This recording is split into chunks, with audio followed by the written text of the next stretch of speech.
श्रीपादराजं शरणं प्रपद्ये. अध्याय 3. पळणी स्वामी दर्शन. कुरवपूरचे श्रीपाद श्रीवल्लभ स्वामींचा स्मरण महिमा.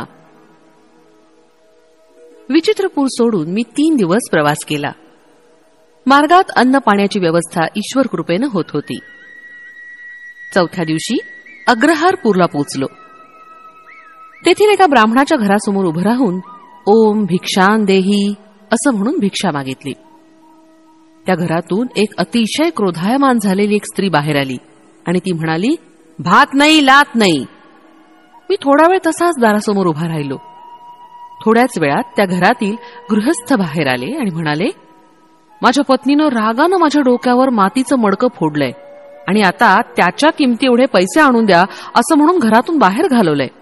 मी आपणाबरोबर येतो, दोघं मिळून भिक्षा मागूया. मी म्हटलं, समस्त जीवांना अन्न पाणी पुरवणारे सर्व व्यापी असलेले श्री दत्तप्रभूच आहेत. या समोरच्या पिंपळाच्या झाडाखाली बसून आपण त्यांचं चिंतन करूया. आम्ही दोघं त्या विशाल पिंपळाच्या छायेत बसून श्री दत्तप्रभूंचं भजन करू लागलो. भूक लागल्यामुळं आवाज सुद्धा अगदी बारीक येत होता. इतक्यात तिथं विचित्रपूरच्या राजाचे दूत आले आणि म्हणाले, आमच्या युवराजांना बोलता येऊ लागलंय. राजे साहेबांनी तुम्हाला घेऊन या अशी आज्ञा केलीये. आपण आमच्याबरोबर घोड्यावर चलावं. मी म्हटलं, मी एकटा येणार नाही. माझ्याबरोबर माझ्या मित्रास येऊ देत असल्यास मी येईन. त्या राजदूतांनी माझी विनंती मान्य केली. आम्हा दोघांच घोड्यावर बसून ते दूत राजवाड्याकडे निघाले. त्या गावचे लोक आश्चर्यानं पाहत होते. राजवाड्यात पोचल्यावर राजानं आमचं स्वागत केलं आणि म्हणाला, तुम्ही गेल्यानंतर आमचा युवराज एकाएकी बेशुद्ध पडला. आम्ही घाबरून गेलो. राजवैद्यांना बोलावलं, परंतु ते येण्याच्या अगोदरच युवराज शुद्धीवर आला. त्यानं डोळे उघडून दिगंबरा दिगंबरा श्रीपाद वल्लभ दिगंबरा अशा मंत्राचा उच्चार करण्यास सुरुवात केली. थोड्या वेळानं युवराजाने सांगितलं की तो बेशुद्ध असताना एक 16-17 वर्षाचा अजानुबाहू अत्यंत दैदिप्यमान कांतीचा एक यती आला. त्यांनी युवराजांच्या जिभेवर विभूती घातली आणि त्याच क्षणी त्याला वाचा प्राप्त झाली. राजाने विचारलं, ते यती कोण होते? श्री दत्तप्रभूंशी त्यांचं काय नातं आहे हे सारं विस्तारपूर्वक सांगावं. मी सांगितलं, युवराजाला दिसलेले 16-17 वर्षाचे दिव्य स्वरूप यती श्री श्रीपाद वल्लभ होते. त्यांनीच युवराजाला वाचा प्रदान केली. ते श्री दत्तप्रभूंचे कलियुगातील अवतार आहेत. त्यांच्या दर्शनासाठीच मी कुरवपूर क्षेत्री जात आहे. मार्गात अनेक पुण्य पुरुषांचं, संत महात्म्यांचं दर्शन होतंय. दरबारातील सर्व लोकांनी श्रीपाद श्रीवल्लभांचा एकमुखानं जय जयकार केला. राजानं मला आणि माझ्याबरोबर आलेल्या त्या गृहस्थाला सुवर्ण मुद्रा दान दिल्या. त्या घेऊन आम्ही निघालो. राजाच्या राजगुरूनं म्हटलं, आपणामुळे आमचा ज्ञानोदय झाला आणि दत्त महिमा कळाला. आम्ही आतापर्यंत वैष्णव आणि शैव या भेदात पापच करत होतो. आपणच आम्हाला खरा मार्ग दाखवला. आमच्याबरोबर माधव नंबुद्री नावाचा एक ब्राह्मण सुद्धा कुरवपुरास श्री स्वामींच्या दर्शनास निघाला. आम्ही तिघं विचित्रपूर सोडून अग्रहारपूर या गावी आलो. माझ्याबरोबर आलेल्या अग्रहारपूरच्या गृहस्थानं राजानं दिलेल्या सुवर्णमुद्रा आपल्या पत्नीस दिल्या. ती अत्यंत आनंदित झाली. तिनं सर्वांना यथेच्छ भोजन दिलं. त्यानंतर ती श्री श्रीपाद वल्लभांची भक्त झाली. मी आणि माधव नंबुद्री चिदंबरमकडे जाण्यास निघालो. सध्याच्या गुंटूर म्हणजे गर्तपुरी मंडलातील नंबुरू गावात अनेक विद्वान ब्राह्मणांचं वास्तव्य होतं. मळयाळ देशातील राजानं नंबुरू येथील अनेक विद्वान पंडितांना आपल्या देशात बोलावून त्यांना राजाश्रय दिला होता. हेच ब्राह्मण नंबुद्री ब्राह्मण या नावानं प्रसिद्ध झाले. हे आचारसंपन्न असून परमेश्वरावर दृढ श्रद्धा असलेले वेदसंपन्न ब्राह्मण होते. परंतु माझ्याबरोबर असलेला माधव नंबुद्री लहानपणीच मातापित्यांच्या छत्राला मुकला असल्यानं निरक्षर होता. त्याची श्री दत्तप्रभूंवर मात्र गाढ श्रद्धा होती. चिदंबरला गेल्यावर तिथं श्री पळणी स्वामी नावाचा एक सिद्ध महात्मा असल्याचं कळलं. त्यांच्या दर्शनासाठी पर्वतावरील त्यांच्या एकांतात असलेल्या गुहेकडे गेलो. गुहेच्या द्वाराजवळ जाताच पळणी स्वामींनी आम्हाला बघून, माधवा, शंकरा, दोघे मिळून आलात, आमचं अहोभाग्य असं म्हणाले. प्रथम भेटीतच नाव माहिती नसताना आम्हाला नावाने हाक मारणारे हे सिद्ध महात्मे आहेत यात तिळमात्र संशय नव्हता. स्वामी म्हणाले, बाबांनो, श्रीपाद श्रीवल्लभांच्या आज्ञेनुसार मी हा देह त्यागून दुसऱ्या तरुण अशा देहात प्रवेश करणार आहे. ती वेळ आता आलीये. मी या शरीरात 300 वर्ष आहे. या देहाचा त्याग करून नूतन शरीरात पुन्हा 300 वर्ष राहावं अशी श्रीपादांची आज्ञा झाली आहे. जीवनमुक्त झालेले, जनन मरण रूप सृष्टीक्रमाला अतीत असलेले आणि समस्त सृष्टीला चालवणारा महासंकल्प म्हणजेच श्री श्रीपाद श्रीवल्लभ. पुढे पळणी स्वामी म्हणाले, अरे शंकरा, तू विचित्रपुरीतील कणाद महर्षींच्या कणाद सिद्धांताविषयी बोलला होतास. त्याचं वर्णन करून सांग. कणाद महर्षींचा कण सिद्धांत. स्वामींच्या प्रश्नाला उत्तर देताना मी म्हणालो, स्वामी क्षमा करा. कणाद महर्षींच्या विषयी आणि त्यांच्या सिद्धांतांच्या बाबतीत मला फारच थोडी माहिती आहे. मी सांगितलेली माहिती ही श्री दत्तप्रभूंनी माझ्या तोंडून वदवली होती. हे तर स्वामींना ज्ञातच आहे. करुणास्वरूप पळणी स्वामींनी कण सिद्धांत सांगण्यास सुरुवात केली. ते म्हणाले, समस्त सृष्टीसुद्धा परममूल अशा अणूंनी निर्माण झालीय. त्या परमाणूंपेक्षा सूक्ष्म अशा कणांच्या अस्तित्वानं विद्युत शक्ती उद्भवते. हे सूक्ष्म कण महावेगानं आपापल्या कक्षेमध्ये परिभ्रमण करत असतात. स्थूल सूर्याभोवती ग्रह आपल्या भिन्न भिन्न कक्षेतून परिभ्रमण करत असतात. त्याचप्रमाणे हे सूक्ष्म कण सुद्धा आपल्या केंद्रबिंदूस अनुसरून परिभ्रमण करत असतात. या सूक्ष्म कणांपेक्षा सूक्ष्म अशा स्थितीत प्राणीमात्रांचं समस्त भावोद्वेगाचं स्पंदन चालू असतं. स्पंदनशील अशा जगात काहीच स्थिर नाही. चंचलता हा याचा स्वभाव आहे. क्षणोक्षणी बदलणं हा याचा स्वभाव आहे. या स्पंदनापेक्षा सूक्ष्म स्थितीत दत्तप्रभूंचं चैतन्य असतं. यावरून मला जाणवलं की सर्वात महत्वाचं म्हणजे सूक्ष्म असलेल्या सगळ्यांपेक्षाही सूक्ष्म अशा श्री दत्तप्रभूंचा अनुग्रह मिळवणं जितकं सोपं आहे तितकंच कठीण सुद्धा आहे. प्रतिकणाचे अनंत भाग केले असता एक एक कणाचा भाग शून्यासमान होतो. अनंत अशा शून्यांचं फलस्वरूपच ही चराचर सृष्टी आहे. पदार्थ सृष्टी ज्या प्रकारे होते त्याचप्रमाणे व्यतिरेकी पदार्थांचं सुद्धा असतं.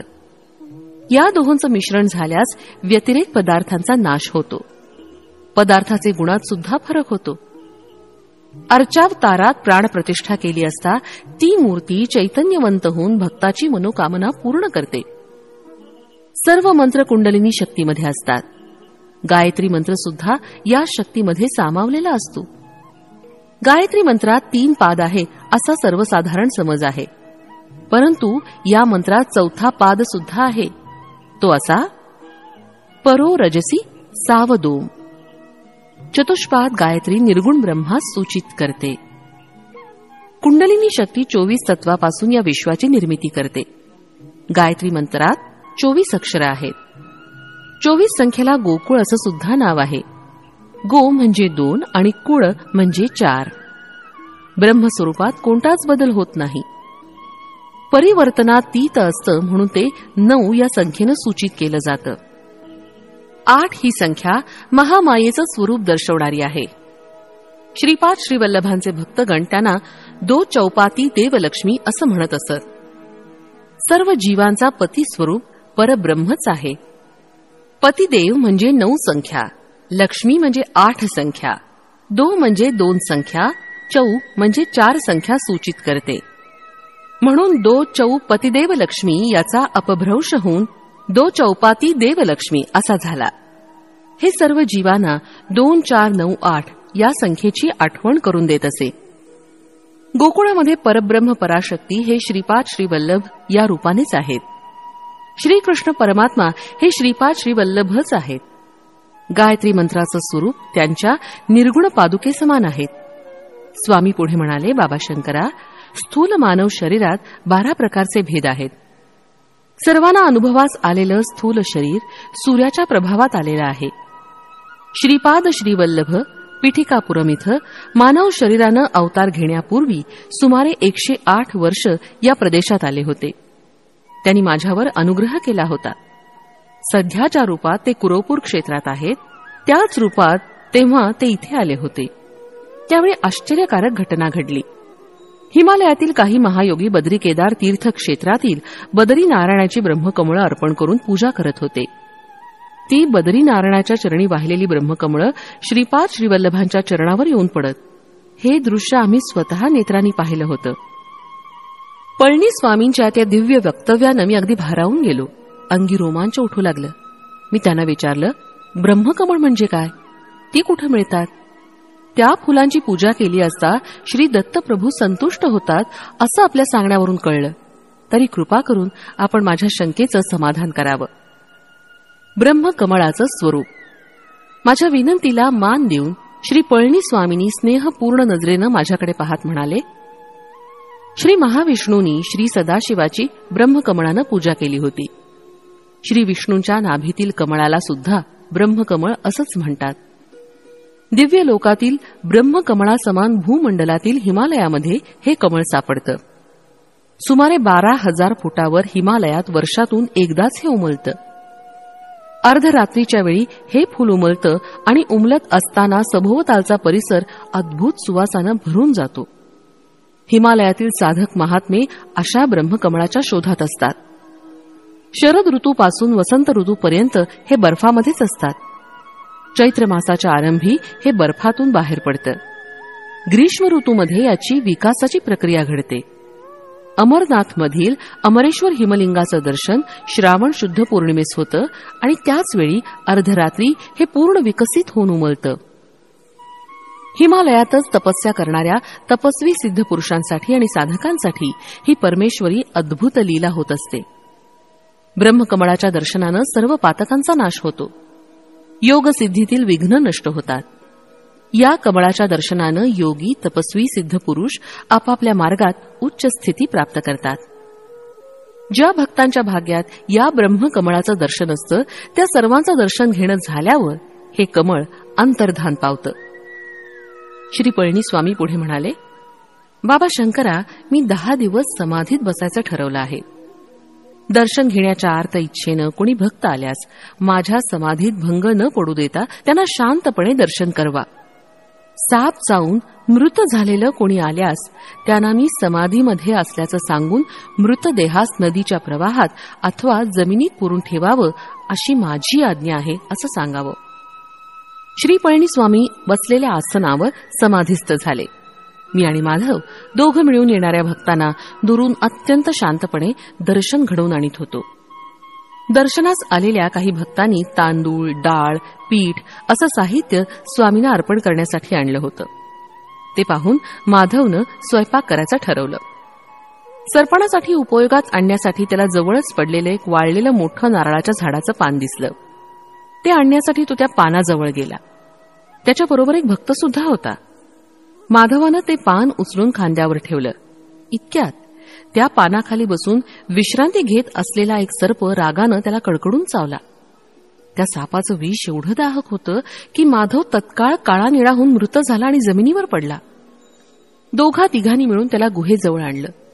ते दृश्य पाहून मी घाबरून गेलो. काय करावं काही सुचेना. तेव्हा स्वामींच्या आज्ञेनुसार त्याला जमिनीत पुरून ठेवण्याचं ठरवून एक खड्डा खोदण्यास सुरुवात केली. इतर भक्तांनी मला मदत केली. त्या खड्ड्यात तो मृतदेह ठेवून मी आलो.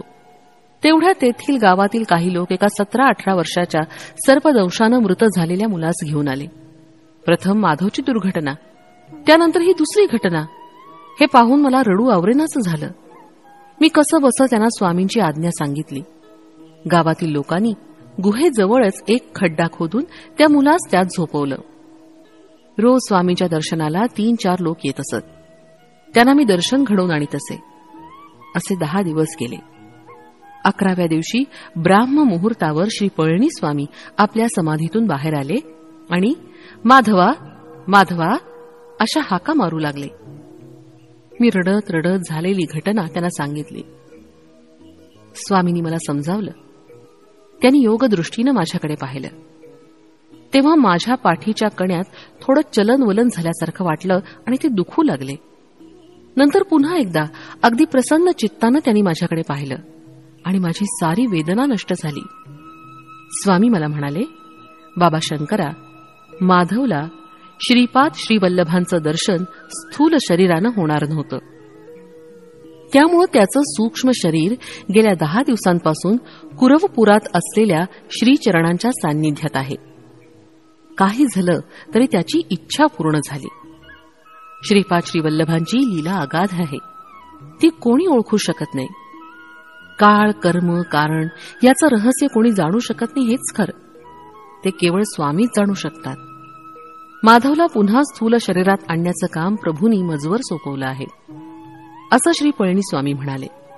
स्वामींच्या आदेशानुसार माधवचा मृतदेह बाहेर काढून आणला आणि दक्षिणेकडील घनदाट असलेल्या ताडाच्या झाडाजवळ जाऊन मोठ्यानी, माधवास दंश केलेल्या नागराजा, श्रीपाद श्रीवल्लभांच्या आज्ञेनुसार तू पळणी स्वामींच्या जवळ यावं, अशी साद घातली. श्री पळणी स्वामींनी आपल्या वस्त्रातून 4 कवड्या काढल्या आणि त्या मृतदेहाच्या चारी बाजूला ठेवल्या. थोड्याच वेळात त्या कवड्या उंच उडाल्या आणि आकाशात चारी दिशांनी गेल्या. 5-10 मिनिटातच उत्तरेकडून एक साप आला. स्वामींच्या 4 कवड्या त्याच्या फण्यात रुतून बसल्या होत्या, त्यामुळे तो त्रस्त होऊन फुसफुस असा ध्वनी करत होता. स्वामींनी माधवच्या शरीरातील विष काढून घेण्यास सांगितलं. सर्पदंश ज्या ठिकाणी झाला होता तिथूनच त्याचं सर्व विष काढून घेतलं. श्री पळणी स्वामींनी श्रीपाद श्रीवल्लभांना मनोमनी नमस्कार केला आणि त्या सर्पावर मंत्रोदक शिंपडलं. तो सर्प स्वामींच्या पदकमलांना स्पर्श करून आणि त्यांना 3 प्रदक्षिणा घालून निघून गेला. श्री दत्तभक्तांना अन्नदान केल्याचं फळ. श्री पळणी स्वामी म्हणाले, अरे शंकरा, हा साप गेल्या जन्मी एक स्त्री होता. तिनं आयुष्यात थोडं पाप थोडं पुण्य केलं होतं. तिनं एका दत्तभक्ताला जेव घातलं होतं, हा पुण्याचा भाग होता. यथाकाली तिनं देह सोडल्यावर यमदूत तिला यमराजांकडे घेऊन गेले. तिला यमराज म्हणाले, तू एकदा एका दत्तभक्तास जेवण दिलंस, त्याचं विशेष पुण्य तुला लाभलं आहे. तुला पाप प्रथम भोगायचे का पुण्य फल? त्यावर ती स्त्री म्हणाली, थोडं आहे ते मी प्रथम भोगते. त्याप्रमाणे तिला पाप योनीत सर्पाच्या योनीत जन्म मिळाला. तिची वृत्ती सर्वांना हानी करण्याची असल्यानं वाटेत जो कोणी आडवा येईल त्याला ती चावत असे. ती स्त्री मानव जन्मात रजोगुणी असल्यानं तिच्या केवळ जवळ गेलेल्या माधवास तिनं दंश केला. तिच्या पूर्व पुण्याईनंच माधवास तिनं दंश केला होता. माधव मात्र पूर्वजन्मीच्या पापामुळे मरणासन्न अवस्थेत गेला होता. कालांतरानं श्रीपाद श्रीवल्लभांच्या कृपेनं त्या स्त्रीची सर्पयोनीतून मुक्तता झाली. योग्य व्यक्तीस केलेल्या अन्नदानाचं फळ. श्री दत्तप्रभू अल्पसंतोषी आहेत. थोड्या सेवेवर ते भक्तास प्रसन्न होऊन अमाप फळ देतात. श्री दत्तांच्या नावानं कोणाही व्यक्तीस अन्नदान केल्यास व जर ती व्यक्ती योग्य असल्यास त्या अन्नदानाचं विशेष फळ लाभतं. अन्नाच्या थोड्या भागानं मन बनतं. अन्नदात्याचं मन, बुद्धी, चित्त, अहंकार शरीर मंगल स्पंदनानं भरून जातं. त्यामुळे त्याच्यात लोकांना आपल्याकडे आकृष्ट करण्याची शक्ती उत्पन्न होते. पुढे पळणी स्वामी म्हणाले, इच्छित वस्तूची समृद्धी म्हणजेच लक्ष्मीचा कृपा कटाक्ष. ही सृष्टी सगळी सूक्ष्म स्पंदनानं सूक्ष्म नियमांनी चालत असते. श्रीपाद श्रीवल्लभांचा महिमा. श्रीपाद श्रीवल्लभांचं नामस्मरण लक्ष्मी, धन, ऐश्वर्य, समाधान प्रदान करणारं आहे. त्यांच्या अनुग्रहितांच्या भाग्याचं काय वर्णन करावं? श्रीचरणांच्या अनुग्रहानंच 10 दिवस जमिनीत पुरलेल्या माधवाच्या शरीरास काही झालं नाही. त्याला प्राणदान करणाऱ्या श्रीपाद श्रीवल्लभांची करुणा, दया, भक्तप्रेम हे शब्दांनी वर्णन करता येत नाही. माधवामध्ये चैतन्य येऊ लागलं. त्यानं तहान लागल्यामुळे पाणी मागितलं. श्री पळणी स्वामींनी त्याला समजावून प्रथम तूप पिण्यास दिलं. ते घेतल्यावर फळांचा रस दिला आणि थोड्या वेळानं पाणी दिलं. नागलोकाचं वर्णन.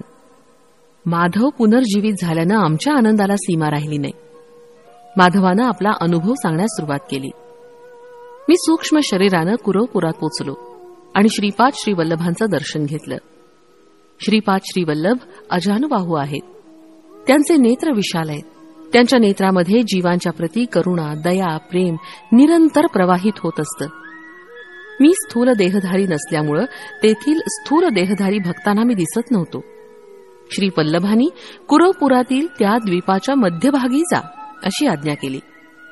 मी श्री वल्लभांचं नामस्मरण करत त्या द्वीपाच्या मध्यभागातून खोलमध्ये गेलो. भूमीमध्ये खोलात भूकेंद्राजवळ अनेक प्रासाद वरांडे असल्यासारखं भासलं. ते पाताळ लोकच आहे अशी खात्री झाली. स्थूलता पाहणाऱ्याला स्थूलरूप पदार्थच दिसतात. माझ्यासारख्या सूक्ष्मरूपधारित शरीराला सूक्ष्मरूप असलेले लोक दिसले. तिथे असणारे लोक नागजातीचे असून कामरूप धारण केलेले होते. त्यांना इच्छा असलेलं रूप धारण करण्याची शक्ती होती. त्यांना साधारणतः नागरूपातच संचार करणं आवडे. मी तिथे अनेक महासर्पांना पाहिलं. काही सर्पांना 1000 फणे होते. फण्यावर मणी असून त्या मण्यातून दिव्य तेज प्रसारित होत असे. अन्य नाग योग मुद्रेत असल्यासारखे फणे उकलून मौन मुद्रेत होते. आश्चर्य असं की त्यातच एक महासर्प होता. त्या सर्पाला 1000 फणे होते. त्या महासर्पावर श्रीपाद श्रीवल्लभ श्री महाविष्णूंसारखं शयन करत होते. तिथे असलेले महासर्प वेदगान करत होते. चिदानंद स्वरूपानं स्वामी ते गायन ऐकत होते. माझ्या बाजूला असलेल्या एका महासर्पानं श्री दत्त प्रभूंचा महिमा सांगण्यास सुरुवात केली. श्री दत्तात्रेयांचा महामहिमा. तो म्हणाला, श्री दत्तप्रभू नेपाळ देशात असलेल्या चित्रकूटातील अनसुया पर्वतावर अत्री अनसुयेच्या पुत्ररूपानं पूर्वयुगात अवतरले. ते अवतार न संपवता सूक्ष्म रूपात निलगिरी शिखरावर, श्रीशैल शिखरावर, शबरगिरी शिखरावर, सह्याद्रीमध्ये संचार करत असतात. त्यांनी नाथ संप्रदायातील गोरक्षनाथाला योगमार्गाचा उपदेश दिला. ज्ञानेश्वर नावाच्या योग्याला खेचरी मुद्रेत बसलेल्या निराकार योगी रूपात दर्शन दिलं. श्री दत्तप्रभू देश काळाहून अतीत आहेत.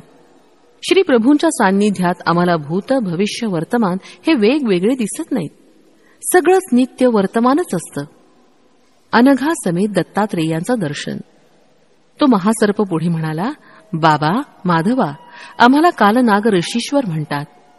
श्री दत्तानं हजारो वर्ष राज्याचं परिपालन केल्यानंतर त्यांनी त्यांच्या रूपास गुप्त ठेवण्याचा विचार केला. ते काही वर्ष नदीमध्ये अदृश्य राहिले. त्यानंतर ते पाण्यावर आले. आम्ही अनुचर परत आमच्याबरोबर येतील म्हणून तिथंच वाट पाहत होतो. परंतु ते आमच्यापासून लपण्याचा प्रयत्न करत होते हे आम्हाला माहिती होतं. ते परत जलसमाधीत जाऊन थोड्या कालांतरानं वर आले. यावेळेस मात्र त्यांच्या हातात मधुपात्र होतं, तर दुसऱ्या हातात 16 वर्षाची सुंदर कन्या होती. मधुपान करून सदैव गुंगीत असणाऱ्या आणि स्त्रीच्या दास्यात असलेल्या व्यक्तीस आपण आतापर्यंत भ्रमानं आपलं दैवत मानलं होतं. या विचारानं आम्ही तिथून परतलो. त्यावेळी ते दोघेही अदृश्य झाले. ते अदृश्य झाल्यावरच आम्हाला ज्ञानोदय झाला. त्यांच्या हातातील मधुपात्र हे योगानंद स्वरूप असलेलं अमृत आणि ती सुंदरी त्रिशक्ती रूपिणी अनघा लक्ष्मी देवी आहे याचं आम्हाला स्मरण झालं. पुनरपी त्यांनी या भूमीवर अवतार घ्यावा यासाठी आम्ही घोर तपश्चर्या केली. आमच्या तपश्चर्येचं फलस्वरूप श्री दत्तात्रेयांनी पीठिकापुरात श्रीपाद श्रीवल्लभ या नावानं अवतार घेतला. श्री कुरवपुराचं वर्णन. श्री दत्तात्रेय प्रभू ज्या दिवशी ज्या जागेत स्नानासाठी पाण्यात उतरले होते तीच जागा म्हणजे हे आजचं परमपवित्र कुरवपूर आहे. ते जलसमाधीमध्ये असताना आम्ही सुद्धा आमच्या सूक्ष्म स्पंदनानं या सूक्ष्म लोकात योग समाधीमध्ये होतो. कौरवांच्या आणि पांडवांचा मूळ पुरुष असलेल्या कुरु महाराजाला ज्ञानोपदेश झालेलं कुरवपूरच हे पवित्र स्थळ आहे. बाबा माधवा, या कुरवपुराचं महात्म्य वर्णन करण्याचं सामर्थ्य आदिशेषास सुद्धा नाही. सदाशिव ब्रह्मेंद्राची पूर्वगाथा. श्रीपाद श्रीवल्लभांच्या श्रीचरणांना मी अत्यंत नम्र भावानं नमस्कार केला. त्यावेळी प्रभू अत्यंत करुणापूर्ण अंतःकरणानं म्हणाले, वत्सा, हे दिव्य भव्य दर्शन म्हणजे फार मोठा अलभ्य योगच आहे. तुला बोलावलेला एक महासर्प येणाऱ्या शताब्दीत ज्योतिरामलिंगेश्वर स्वामी या रूपानं अवतरून ज्योतिरूपानंच अंतर्धान पावेल. तुझ्याशी बोललेलाच दुसरा महासर्प सदाशिव ब्रह्मेंद्र या नावानं येणाऱ्या शताब्दीत भूमीवर अवतार घेऊन अनेक लीला दाखवेल. श्री पीठिकापूर सुद्धा माझं अत्यंत प्रिय स्थान आहे. पीठिकापुरातच मी जन्मलेल्या माझ्या मातेच्या गृहातच माझ्या पादुकांची प्रतिष्ठापना होईल.